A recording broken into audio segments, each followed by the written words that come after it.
अस्सलाम वालेकुम। उम्मीद है आप सब खैरियत से होंगे। तो आज की इस क्लास के अंदर हम क्या देखने जा रहे हैं। हमने प्रीवियस क्लासेस के अंदर ये चारों टॉपिक कवर कर लिए हैं AS6 के।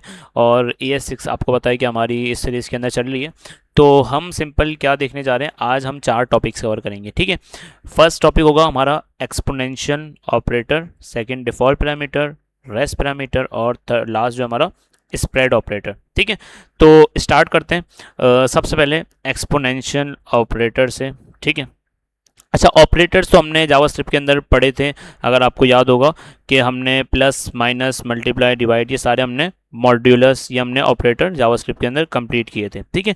तो एक ऑपरेटर जो एडवांस जावास्क्रिप्ट में मज़ीद आया है, जो इस वीडियो के अंदर हम कवर करेंगे, वो क्या है कि अगर आपको पावर निकालनी हो, ठीक है।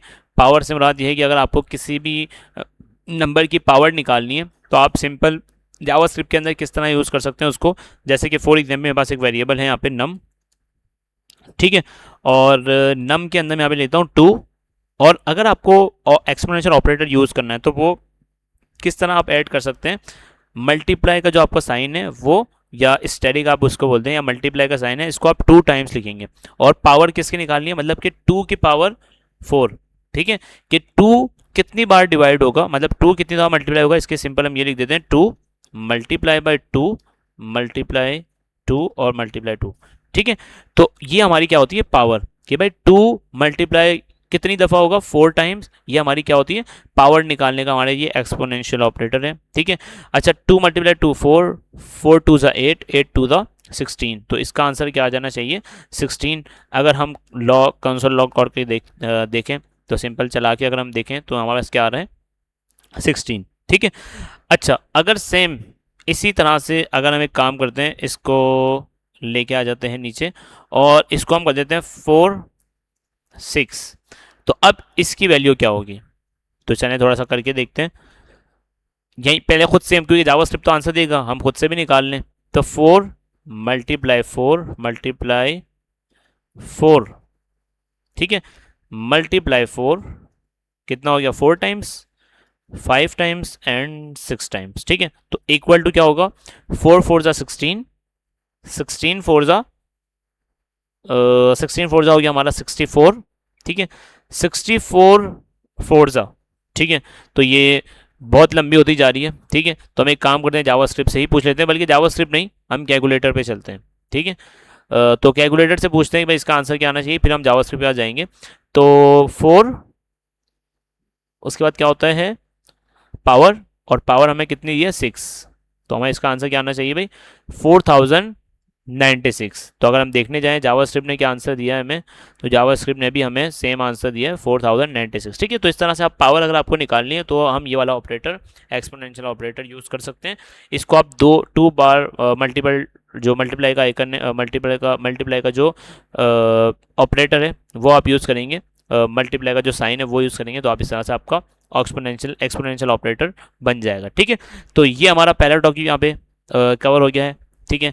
सेकंड टॉपिक हमारा क्या है आज की क्लास का, वो है हमारा, अच्छा कैलकुलेटर हम बंद कर देते हैं, डिफ़ॉल्ट पैरामीटर्स, ठीक है। अच्छा, पैरामीटर्स तो हमने फंक्शन, अच्छा पैरामीटर आपको पता होगा हम फंक्शन के अंदर पढ़ते हैं, ठीक है। तो यहाँ पे हम बना लेते हैं फंक्शन, क्योंकि पैरामीटर हमने पढ़े हुए हैं। अगर यहाँ पे आके देखें, एक हमने फंक्शन बना दिया, फंक्शन यहाँ पे हमने बना दिया ग्रीट, ठीक है। और फंक्शन के बाद हमने सिंपल यहाँ पे फंक्शन बना दिया, और फंक्शन को यहाँ पे हम कॉल भी कर लेते हैं, ठीक है, कॉल कर लिया। अच्छा, फंक्शन को एक पैरामीटर दे देते हैं हम, पैरामीटर हमने दे दिया इसको यूज़र, ठीक है।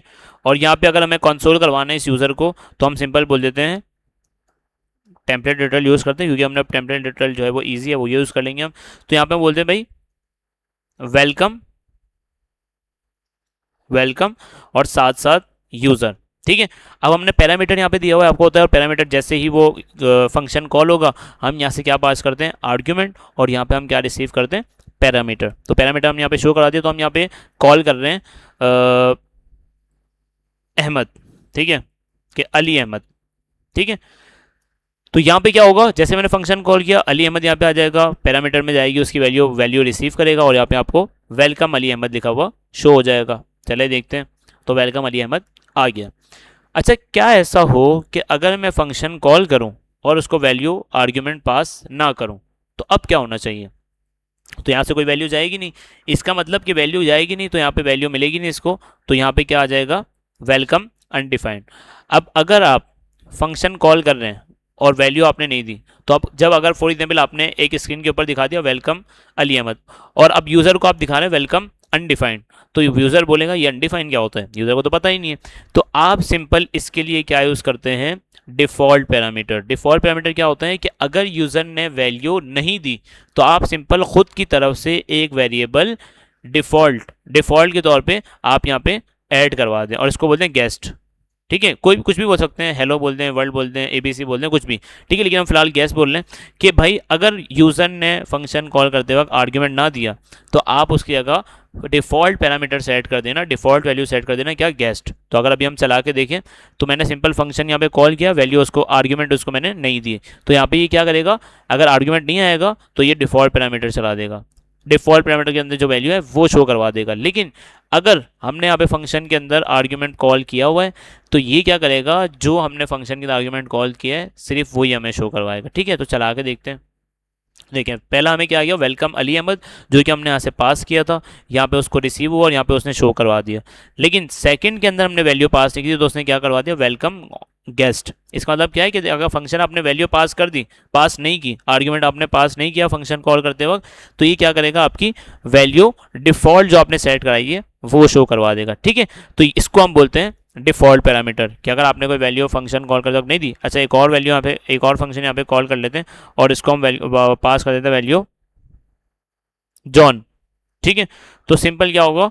अब आपके पास क्या लिखा आ जाएगा? Welcome Ali Ahmed, welcome guest और वेलकम जॉन। ठीक है, तो ये सिंपल था कि अगर आपको कोई फंक्शन कॉल करते हो, अगर आर्ग्यूमेंट ना दे, कोई यूज़र है जो आर्ग्यूमेंट नहीं दे रहा, तो आप उसकी जगह जो है वो अनडिफाइंड नहीं बल्कि प्रॉपर मैसेज शो करवाते हैं, जो हमने शो करवा दिया कि भाई गेस्ट शो करवा दिया। तो इस तरह से डिफ़ॉल्ट पैरामीटर हम यहाँ पे शो करवा सकते हैं। ठीक है, तो ये हमारा जो टॉपिक था डिफ़ॉल्ट पैरामीटर का, इसके अंदर सिंपल हमने ये कवर कर लिया कि भाई अगर कोई आर्ग्यूमेंट या कोई फंक्शन कॉल करते वक्त यूज़र वैल्यू नहीं देता तो आप सिंपल क्या शो करवा दें?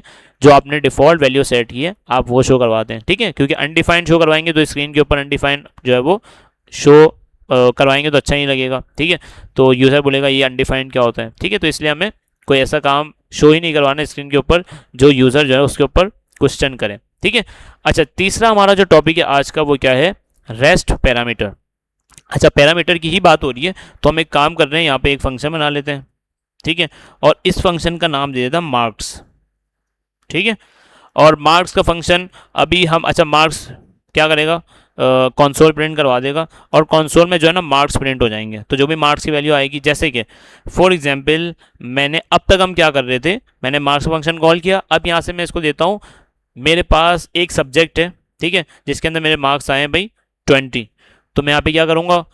एक मार्क्स के नाम से, मतलब मैं सिंपल ए के नाम से एक वैल्यू रिसीव करता हूँ पैरामीटर के तौर पे और यहाँ पे शो करवा देता हूँ सिंपल। ठीक है, तो मेरे मार्क्स यहाँ पे क्या शो हो जाएंगे? 20 शो हो जाएंगे। ठीक है, चलें इसको चला के देखते हैं। तो मेरे पास क्या हो गया भाई? 20 आ गए। अब जाहिर है मेरे पास मार्क्स सिर्फ क्या आएंगे? एक तो सब्जेक्ट होगा नहीं, मल्टीपल सब्जेक्ट होंगे, तो मेरे दूसरे पेपर के अंदर मार्क्स आ गए 40। तो आपको पता है आप सिंपल यहाँ पे क्या करेंगे? वापस पैरामीटर देंगे, कॉमा लगा के मैंने इसको बी दे दिया और अब इन दोनों को आप प्लस करवा देंगे। ठीक है, प्लस करवा दिया तो अब इसके टोटल मार्क्स क्या हो गए? 60। ठीक है, फिर आपका एक और पेपर हुआ और उसके अंदर आपके मार्क्स आ गए 50। अब आप क्या करेंगे? जैसे जैसे आर्ग्यूमेंट देखे जाएंगे वैसे वैसे आप पैरामीटर वहाँ पे रिसीव करते जाएंगे। तो अब तक तो हम ये कर रहे थे, ठीक है, ऐसा ही है, अब तक हमने ये कर रहे थे और देखिए मेरे पास वापस अब 110 हो गए। लेकिन ये आपको नहीं पता कि भाई कितनी दफ़ा जो है ना यूज़र वैल्यू आर्ग्यूमेंट के अंदर दे सकता है। फंक्शन कॉल करते वक्त हमें नहीं पता कि यार यूज़र कितनी दफ़ा वैल्यू दे सकता है। हो सकता है कभी एक दफ़ा दे, हो सकता है कभी 10 दफ़ा दे दे, हो सकता है कभी 50 आर्ग्यूमेंट दे दे। तो क्या हम बैठ के पैरामीटर रिसीव ही करते रहेंगे कि भाई ए बी सी डी, इस तरह से पूरी ABCD हमने कंप्लीट कर दी, फिर हमने नंबरिंग स्टार्ट कर दी, तो इस तरह से हमारा जो है ना वो काम जो है थोड़ा सा मुश्किल हो जाएगा। तो हम क्या करते हैं, हमारे पास एक एडवांस जावा स्क्रिप्ट ने देखें ये प्रॉब्लम थी ES5 के अंदर कि भाई अगर यूज़र ने 100 पैरामीटर आर्ग्यूमेंट दे दिए तो हम क्या बैठ के 100 पैरामीटर लिखते रहेंगे ABCDEF जिस तरह से करके फिर num1 num2 इस तरह से, तो नहीं। तो एडवांस जावास्क्रिप्ट में हमने क्या फीचर दे दिया कि भाई आप सिंपल क्या करें, यहाँ पे एक ही पैरामीटर रिसीव, मतलब एक ही नाम दे दें जो आपको अच्छा लगता है, मैंने बोल दिया A, यही आपके सारे पैरामीटर जितने भी आर्ग्यूमेंट आएंगे सारे क्या करेगा, रिसीव करेगा। लेकिन कब, जब आप इसको स्टार्ट में 3 डॉट दे देंगे, ठीक है, 3 डॉट, और उसके बाद कोई भी एक नाम दे दें, यूज़र दे दें, ए दे दें, बी दे दें, कोई भी आपको पैरामीटर डिफ़ॉल्ट सेट करना है वो आप, मतलब जो भी डिफ़ॉल्ट आपको वैल्यू सेट करनी है, जो भी उसका नाम सेट करना है वो सेट कर दें बस। अब आप उससे पहले आपको 3 डॉट लगा देना है बस। अब यूज़र यहाँ पे एक वैल्यू दे, 10 वैल्यू दे या 100 वैल्यू दे दे, आपको सिंपल एक रिसीव कर ली। अब यूज़र के ऊपर है, जितनी वैल्यू देगा वो हम इसको शो करवा देंगे, किसके थ्रू, रेस्ट पैरामीटर के थ्रू। और रेस्ट पैरामीटर हम किस तरह यूज़ करते हैं, 3 बार जो है 3 डॉट्स हम यूज़ करते हैं और उसके बाद उसके जिस वेरिएबल के अंदर हमें वैल्यू सेव करवानी है, ठीक है। अब मल्टीपल वैल्यूज़ हैं तो आपके पास यहाँ पे देखें किस तरह शो होगी, एरे के अंदर शो हो जाएगी, ठीक है। एक वैल्यू होती या मल्टीपल वैल्यू तो आपके इस तरह से एरे के अंदर शो हो जाएगी। अच्छा, अगर एक वैल्यू हम दें तो किस तरह शो ये सेव करता है, तो ये करता है एरे के अंदर ही, ठीक है। तो इससे देखिए हमारा फ़ायदा हो गया कि भाई यूज़र कॉल करते वक्त हो सकता है इसके किसी में 10 आए, किसी में, मतलब सब्जेक्ट तो ज़्यादा हो सकते हैं ना स्टूडेंट के, ये देखिए। अब ये स्टूडेंट तो कॉल करता रहेगा, ऐड करते हैं, तो हम क्या बैठ के सिर्फ पैरामीटर ही ऐड करते रहे ABCD इस तरह से, तो नहीं। तो एडवांस जावास्क्रिप्ट ने ये क्या कर दिया, ये फीचर ऐड कर दिया कि अगर आपको इस तरह से आर्ग्यूमेंट आते रहते हैं तो आप सिंपल क्या करें, सिंपल रेस्ट पैरामीटर यूज़ कर लें, और ये क्या करेगा, आपके सारे पैरामीटर को एक एरे की फॉर्म में सेव करता रहेगा, ठीक है। और उसके ऊपर अब देखें सारे शो कर ली, अब मैं बार बार आर्ग्यूमेंट पैरामीटर देने की जो है ना, पैरामीटर ऐड करने की ज़रूरत नहीं है, जितने आर्ग्यूमेंट आएंगे वो हम शो करवाते जाएंगे, ठीक है।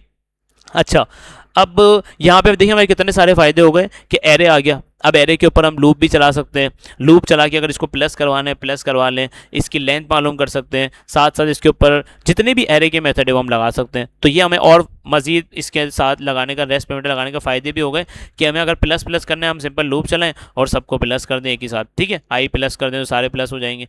इस तरह से हम जो है ना रेस्ट पैरामीटर यूज करते हैं ताकि हमारी ये बार बार जो पैरामीटर ऐड करने वाली कहानी है ना वो हम ख़त्म हो जाए। तो ये एडवांस जावास्क्रिप्ट के अंदर जो ES6 है उसके अंदर एक नया जो टॉपिक ऐड किया है इन्होंने, रेस्ट पैरामीटर, इसका काम ये था, ठीक है, कि सिंपल आप जितने भी आर्ग्यूमेंट यूज़र दे दें, आप सिर्फ only one time parameter add करें और उससे पहले आप 3 डॉट लगा दें, ठीक है। तो ये आपको क्या करेगा, जितने भी आर्ग्यूमेंट आएंगे उन सबको रिसीव करेगा और एरे की फॉर्म में रिसीव करेगा और आपको शो करवा देगा, ठीक है। तो ये हमारा तीसरा टॉपिक आज का कंप्लीट हो गया है। और लास्ट और चौथा टॉपिक जो हमारा आज का बचा है वो क्या है, वो है स्प्रेड ऑपरेटर, ठीक है। अच्छा, अब ये स्प्रेड ऑपरेटर क्या होता है ये देख लेते हैं।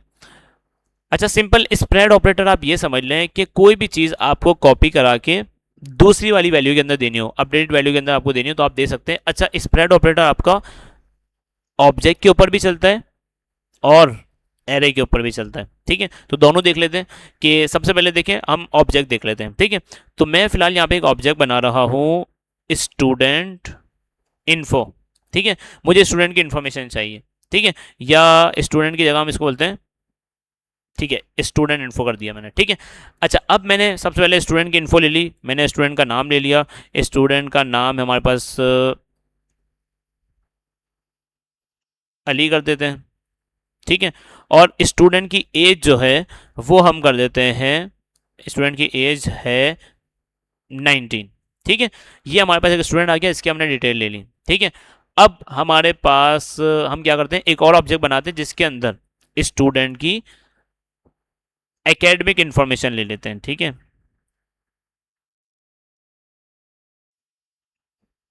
ठीक है, एकेडमिक इंफॉर्मेशन, एकेडमिक इन्फो, ठीक है।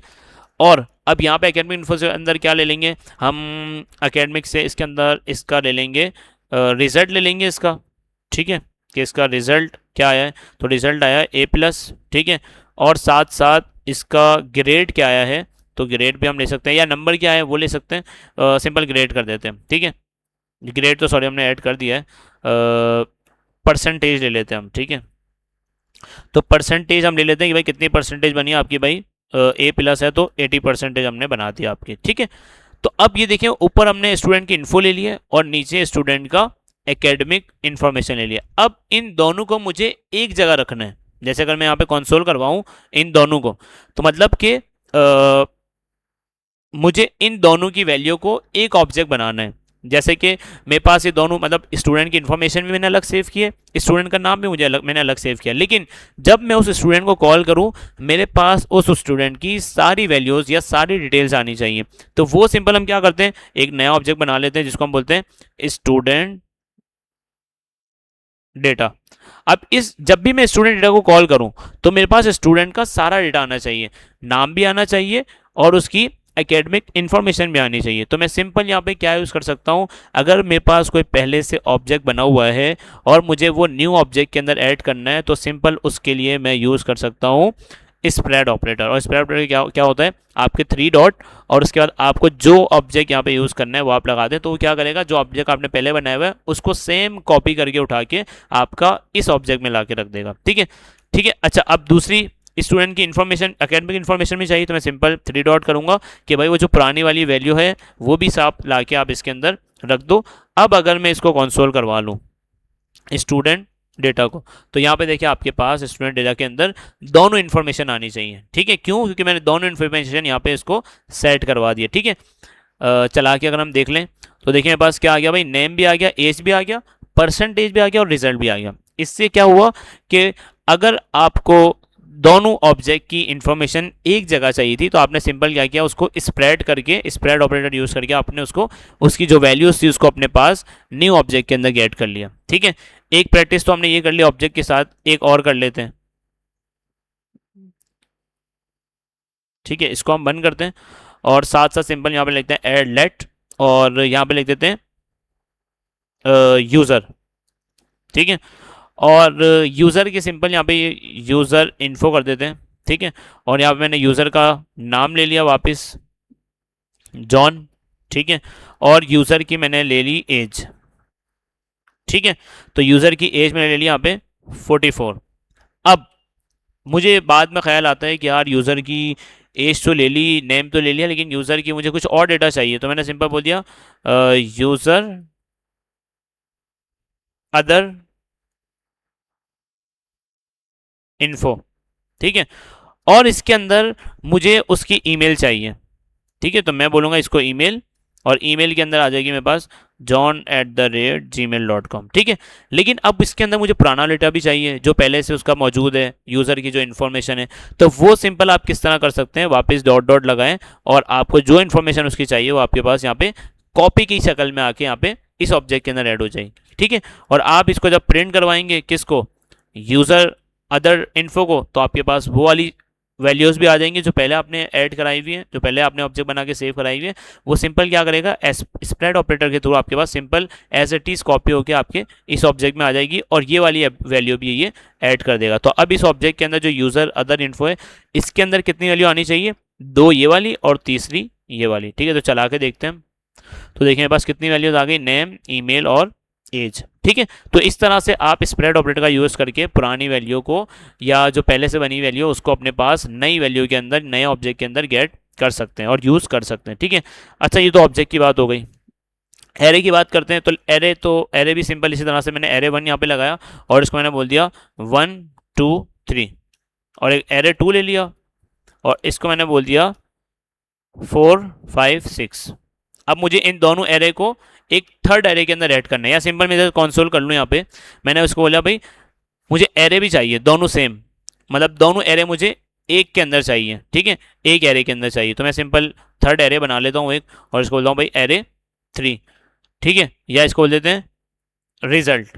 ठीक है, या इसको बोल देते हैं सम, मर्ज बोलते हैं, कुछ भी बोलते हैं हम। ठीक है, इसको हम नम बोल देते हैं। ठीक है, नंबर। ठीक है, और सिंपल हमें क्या करना है, अब इन दोनों एरे को एक नए एरे के अंदर ऐड करना है, तो मैं सिंपल क्या बोलूँगा 3 डॉट और एरे 1 भी आ जाए, कॉमा 3 डॉट एरे 2 भी आ जाए। तो अब जब मैं नम को अपने पास शो करवाऊंगा, ठीक है, मैंने नम, अच्छा सॉरी, नम को शो करवाना था, जैसे मैं नम को शो करवाऊंगा तो मेरे पास क्या आ जाएगा, पहले वाले जो एरे की वैल्यूज है 1 2 3 वो भी आ जाएंगी और दूसरे वाले एरे की वैल्यू भी, दोनों एक साथ मर्ज होके मेरे पास यहाँ पे आ जाएंगे। ठीक है, तो देखें क्या हुआ, 1 2 3 4 5 6। ठीक है, तो इस तरह से इसने क्या किया, दोनों एरे को आपस में मिला दिया। तो इस तरह से पहले क्या कर रहे थे, दोनों ऑब्जेक्ट को मिला रहा था वो, यहाँ पे इसने क्या कर दिया, दोनों एरे को। तो स्प्रेड ऑपरेटर हमारा क्या यूज़ करता है, ऑब्जेक्ट के ऊपर भी चलता है और एरे के ऊपर भी चलता है। ठीक है, तो इस तरह से आप ये भी कर सकते हैं। अच्छा, अगर आपको कोई तीसरी वैल्यूज ऐड करनी है यहाँ पे कि भाई 9, 8, 9, 10, तो ये भी आप कर सकते हैं। तो ये क्या करेगा, पुरानी वैल्यूज भी ऐड करता जाएगा और नई वैल्यूज आपने जो दी है वो भी ऐड कर लेगा। और अगर अब नम के अंदर देखें तो आपके पास यहाँ पे देखें सारी वैल्यूज आ गई, 8 भी आ गई, 9 भी आ गई, 10 भी आ गई। ठीक है, तो इस तरह से आप स्प्रेड ऑपरेटर का यूज करके पुरानी वैल्यू को नई वैल्यू के अंदर या नए एरे के अंदर या नए ऑब्जेक्ट के अंदर गेट कर सकते हैं और शो करवा सकते हैं। अगर आपको पुरानी वैल्यू भी चाहिए और नई वैल्यू भी चाहिए तो आप एक ही के अंदर गेट करके इसको शो करवा सकते हैं। ठीक है,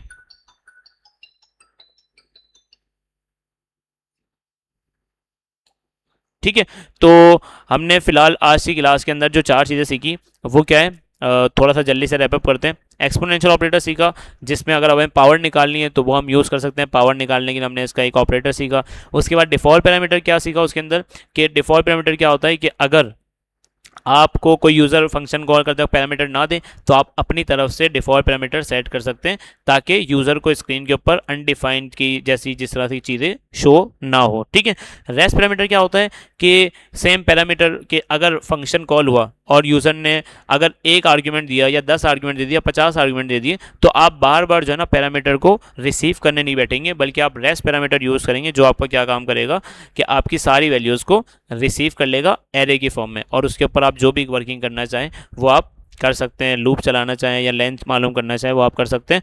और लास्ट आपके पास है स्प्रेड ऑपरेटर, जो हमने देखा स्प्रेड ऑपरेटर के अंदर हमने क्या देखा कि आप स्प्रेड ऑपरेटर के अंदर हमने क्या देखा था कि आप जो है वो किसी भी ऑब्जेक्ट को या एरे को अगर दूसरी बार कॉपी करके यूज़ करना चाहते हैं या उसी एरे का एक नई कॉपी बना के अपडेटेड एरे के अंदर ऐड करना चाहते हैं तो वो भी आप कर सकते हैं। ठीक है, मतलब पुरानी वैल्यू भी आपको चाहिए और नई वैल्यू भी आपको चाहिए तो वो भी आप कॉपी कर सकते हैं अपने पास, किसकी मदद से, स्प्रेड ऑपरेटर की मदद से। ठीक है, तो होपफुली आज की क्लास जो है ना आपको समझ आई होगी, जिसके अंदर हमने 4 मज़ीद ES6 के टॉपिक्स कवर किए।